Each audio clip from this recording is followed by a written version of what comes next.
नमस्कार, मैं हूं शाश्वत और आप देख रहे हैं डेमोक्रेसी फॉर इंडियन। बहुत बार नेताओं के बयानबाजी बहुत ज़्यादा होती है चुनाव को लेकर भी, और आम जनमानस के बीच में भी वो अपनी बयानों से हमेशा से सुर्खियां बटोरते रहते हैं। ऐसे में सम्राट चौधरी भी थे जिन्होंने कहा था कि मैं पगड़ी तभी खोलूँगा जब नीतीश कुमार को सत्ता से बेदखल कर दूँगा। लेकिन अब ये बयान इन्होंने फिर बयान दिया है कि वो जल्दी ही पगड़ी खोलने वाले हैं। तो हम हैं अभी पटना जंक्शन के पास और हम जानते हैं पटना की जनता से कि आखिर उस मुद्दे पे उनकी क्या राय है। ये बताइए कि सम्राट चौधरी ने बोला है कि वो अपना पगड़ी खोलने वाले हैं, तब क्या लगता है? पहले तो उन्होंने बोला था कि पगड़ी तभी खोलेंगे जब वो नीतीश कुमार को सत्ता से हटा देंगे। अब क्या लगता है, क्या बात? तो इनसे पूछना नहीं चाहिए था हमसे जाके कि पगड़ी काहे उतार रहे हैं। वो तो कसम खाए थे कि पगड़ी जब तक नहीं उतारेंगे, जब तक नीतीश कुमार को सत्ता से उखाड़ के नहीं फेंक देंगे, नहीं उतारेंगे। काहे उतार रहे हैं? मतलब नीतीश कुमार कहीं ना कहीं, क्या सम्राट जी खुल के बोलिए, आखिर पगड़ी खोल रहे हैं तो इसके पीछे रीज़न क्या है? आपका वो इंटरव्यू, आपका वो बयान हम सुने हैं और याद भी है, और सोशल मीडिया पे ट्रेंड भी कर रहा है कि हम जब तक पगड़ी नहीं खोलेंगे, कि नीतीश कुमार को जब तक गद्दी से सत्ता से उतार नहीं देंगे तब पगड़ी नहीं खोलेंगे। तो पगड़ी कैसे खोल रहे हैं? रीज़न क्या है? खुल के बताइए, गुमराह मत कीजिए लोगों को, ठीक है? पगड़ी खोलने का बात है तो पगड़ी खोलिए, अच्छी बात है। नस दब गया आपका, नस का इलाज भी होना चाहिए आपका, क्योंकि नस दब गया। अल बल बक रहे हैं। वर्तमान में जो चुनाव था उसमें ऐसा बात बोले हैं, अरे हम तो चाहते हैं कि रोहिणी आचार्य ऐसा हर घर में बेटी पैदा हो, बहन के रूप में पैदा हो, हर घर में। उस पर टिप्पणी कर रहे हैं सम्राट चौधरी। बताइए, मानसिक रूप से बीमार है कि नहीं है? है कि नहीं है? जो बेटी किडनी दे के अपने बाप का जान बचाई, हम चाहते हैं कि मेरे घर में वैसी बेटी पैदा हो, वैसी बहन पैदा हो, वैसे मेरे घर में कोई बहू आए, ठीक है? हम इतना बिंदु करते हैं, हर पूरे बिहार में नहीं पूरे हिंदुस्तान में रोहिणी आचार्य ऐसा बेटी चाहते हैं, ठीक है? उस पर टिप्पणी करते हैं सम्राट चौधरी। तो मानसिक रूप से बीमार है ना। ये कसम खाए थे नीतीश कुमार को सत्ता से बेदखल कर देंगे तब पगड़ी खोलेंगे। उसी टाइम इनका ब्रेन का नस दब गया था, ठीक है? तो मोदी जी से अपील भी हम किए हैं कि दरभंगा के एम्स जल्द से जल्द बनवाइए, निर्माण करवाइए, और सम्राट चौधरी का वहाँ पहले इलाज करवाइए, ठीक है? सम्राट चौधरी का वहाँ इलाज हो जाएगा नस का, उसके बाद हम जाएंगे वहाँ इलाज करवाने के लिए। पूछिए क्या चीज़ का? हम जाएंगे अपने कान का चदरा का इलाज करवाने के लिए। काहे कि 2014 के बाद इतना उल्टा पुल्टा बात सुनते सुनते मेरे कान का चदरा फट गया, समझे? हम उसका इलाज कराएंगे वहीं एम्स में। हम मोदी जी से अपील करते हैं कि जल्द से जल्द एम्स खुलवाइए और सम्राट चौधरी का इलाज करवाइए।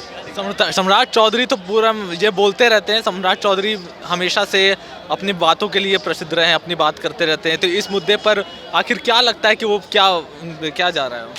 अरे भाई, कोई बात का उनका वैल्यू नहीं है। वो अनाप शनाप बकते हैं, कहीं भी खड़ा होते हैं तब कुछ भी बोल देते हैं, आगे पीछे वर्तमान में कुछ नहीं देखते हैं कि जनता पे क्या असर पड़ेगा, कुछ भी कहीं भी बोल देते हैं। तो ठीक है, पगड़ी खोल रहे हैं, मुंडन करवा रहे हैं, सर हल्का होगा, हो सकता है कि कुछ ज्ञान बढ़ जाए उनका। बिहार में एक हफ्ता में 3 गो पुल गिर गया, उस पर बात कर लें, वो उस पर जाँच करवा लें, वो कौन कौन दोषी है, ठीक है? उसमें कोई बात नहीं होगा। दिन दहाड़े जो हत्या हो रहा है, अपराध हो रहा है, बलात्कार हो रहा है, लूट हो रहा है, उस पर बात कर लेंगे, हो सकता है कि दिमाग हल्का होगा तब। बढ़िया है भैया। सम्राट चौधरी जी निवेदन करते हैं कि जल्द से जल्द मुंडन करवा के आप बिहार के बारे में सोचिए, ताकि अब उस पद पर बैठे हुए हैं, उस पद का अपमान कर रहे हैं, और जिस पद पर तेजस्वी यादव बैठे थे उस पद का अपमान कर रहे हैं। तो इस अपमान को बिहार नहीं सहेगा, बिहार नहीं सहेगा इस अपमान को। आपका क्या राय है? सम्राट चौधरी पगड़ी खोलने वाले और क्राइम और करप्शन को लेकर वो हमेशा मुखर रहे हैं कि हम जब तक हमारी सरकार है हम क्राइम कंट्रोल करेंगे, या बहुत सारे उनके। देखिए, आप गौर कीजिएगा तो जितना भी सत्ता पक्ष का लोग है वो लालू यादव के परिवार पे उंगली उठाता है, लालू जी पे उंगली उठाता है, ठीक है?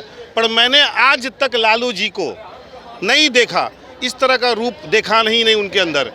मैं आपको लोकसभा की बात बता रहा हूँ। एक बार कार्रवाई चल रही थी तो किसी ने कहा कि लालू जी आपको माफ़ी मांगना पड़ेगा, तो लालू यादव बोले, लालू यादव अब माफ़ी? तो पगड़ी ये लोग खोल सकते हैं, ठीक है? ये लोग अपनी बात से पलट सकते हैं, लालू यादव जी कभी अपनी बात से नहीं पलटते हैं। और किस सम्राट चौधरी की बात करते हैं आप? पता है, बिहार में उनके नाम 2 रिकॉर्ड है, एक बार विधानसभा से निकासित होने का और विधान परिषद से होने का। दोनों बार उनको किसी कार्य में अवैध पाया गया, यानी कि उनकी डिग्रियाँ फर्जी थी। वो दुनिया के उस कॉलेज से पढ़े जो पूरी दुनिया में है ही नहीं।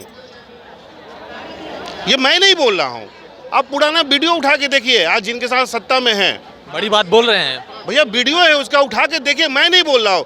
नीरज कुमार जी का स्टेटमेंट है, जदयू के प्रवक्ता हैं वो, देखिए उनका, उन्होंने आरोप लगाया उन पे, और 2 बार उनको निष्कासित किया जा चुका है। और एक बात और बता दूं मैं, भले सम्राट चौधरी जी कुछ भी बोल लें, ठीक है, पर पहली बार वो आरजेडी से ही जीत के आए थे और आज तक दोबारा वो चुनाव नहीं जीते हैं। तो भ्रष्टाचार के मुद्दे पर भी बोलते हैं कि भ्रष्टाचारियों पर कड़ी कार्रवाई की जाएगी, इस पर अब हंसी आता है इस बात पे।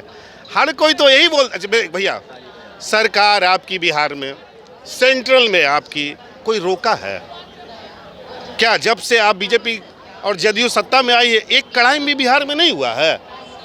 अभी तो कल ही पेपर में पढ़ रहा था कि आज ही पढ़ रहा था, पता नहीं यहीं पे लगता है सोना व्यापारी, तो बैंक लुटेरा, तो इधर हत्या, तो उधर ये, तो उधर खाली। मतलब जब से मैंने होश संभाला है उस दिन से लेके आज तक मैंने देखा है जितने भी लोग सत्ता में आए बिहार में, या पक्ष में हो या विपक्ष में हो, सिर्फ लालू यादव के परिवार को टारगेट किए, सिर्फ लालू जी को टारगेट किए। तो मैं कभी कभी सोचता हूँ कि मैं इस पर गर्व मनाऊँ कि मतलब हंसूँ, यानी आज इतने साल हो गए कोई दूसरा शख्स नहीं मिला आपको लड़ने के लिए। यानी 70-75 साल का जो इंसान बूढ़ा हो गया, बीमार रहता है, जो इलाज करा के बिहार में आया है, आज भी उसी का सहारा लेकर सत्ता चला रहे हो, तो आप लोग क्या करोगे यार? 18 साल से नीतीश कुमार जी की सत्ता है। पिछला लोकसभा चुनाव, ये लोकसभा चुनाव चल रही है, आप नीतीश जी का हर रैली में सुनिए, इतना ज़्यादा बच्चा, तो ये, तो वो, तो ऐसे, तो वैसे। क्या भाई? और हाई सुप्रीम कोर्ट को बोलना पड़ गया कि क्या हो गया इंडियन लोकतंत्र को, कहाँ चले गए अटल जी ऐसे नेता, नेहरू जी ऐसे नेता जो शब्दों की मर्यादा रखते थे। यहाँ तो तुरंत प्रतिज्ञा प्राण। महाभारत जब आप देखिएगा तो भीष्म पितामह जी कहते हैं जिंदगी में कभी बेटा प्रतिज्ञा मत लेना। उस प्रतिज्ञा के चक्कर में पूरा महाभारत हो गया जो उल्ली है। तो क्या जरूरत है सम्राट चौधरी जी को प्रतिज्ञा लेने का कि पगड़ी मैं तभी खोलूंगा जब नीतीश जी को गद्दी से उतारूंगा। राजनीति में तो ये सब बात चलता नहीं है। नीतीश जी भी कई बार बोल चुके हैं मर जाऊंगा, मिट्टी में मिल जाऊंगा बीजेपी। तो ये सब चीज़ें का राजनीति में कोई महत्व नहीं है। फिर भी मैं अपने तरह से लोगों को, यहाँ के नेताओं को एक राय देना चाहता हूँ, शब्दों की मर्यादा रखिए, कम से कम बोलिए वही जो निभा पाएँ आप। बाद में ऐसा नहीं कि आम पब्लिक हंसे आप पे, उससे क्या होता है बिहार की छवि बदनाम होती है। क्या ज़रूरत है? आप रहिए ना, सत्ता में रहिए, पक्ष में रहिए, विपक्ष में रहिए, कम से कम कुछ सोच समझ के तो बोलिए। और सम्राट जी कौन रोका है? आप पगड़ी उतारिए, मुंडन कराइए, जो करना है करिए। हमारे बिहार को कैसे आगे ले जाइएगा? जो 28वां स्थान पे है, क्या 1-2 स्थान ऊपर आएगा? क्या वो आगे बढ़ेगा? नीतीश जी से मेरी यही राय है। क्या नीतीश जी बार बार चिल्लाते हैं? आज तो मौका है, दीजिए ना बिहार को विशेष राज्य का दर्जा दीजिए, शायद यहाँ के लोगों का कल्याण हो जाए, भला हो जाए। जो 4 करोड़ लेबर है बिहार में, जो दूसरे स्टेट के लिए मोहताज बने रहते हैं, अपने स्टेट में कुछ करेंगे, दिलवाइए विशेष राज्य का दर्जा। कोई मना किया है? दीजिए। लेकिन नहीं, ये सब बात नहीं करेंगे ये लोग। जब ये विपक्ष में जाएंगे ना तब बात करेंगे, लेकिन आज सत्ता के साथ है तो कभी बात नहीं करेंगे। बिहार का युवा गुमराह होता रहे, बिहार की जनता गुमराह होती रहे। और जनता की दोष है, नेता की दोष नहीं है। जनता भी कुछ नहीं करती है, मन ही नहीं बनाती है कुछ करने का, तो क्या होगा? भोगिए आप ही ऐसे, भोगिए। ये थे हमारे साथ पटना की जनता जो अपनी बात रख रही थी। अगर आपको हमारा ये खबर पसंद आया तो हमारे चैनल को सब्सक्राइब करें। धन्यवाद।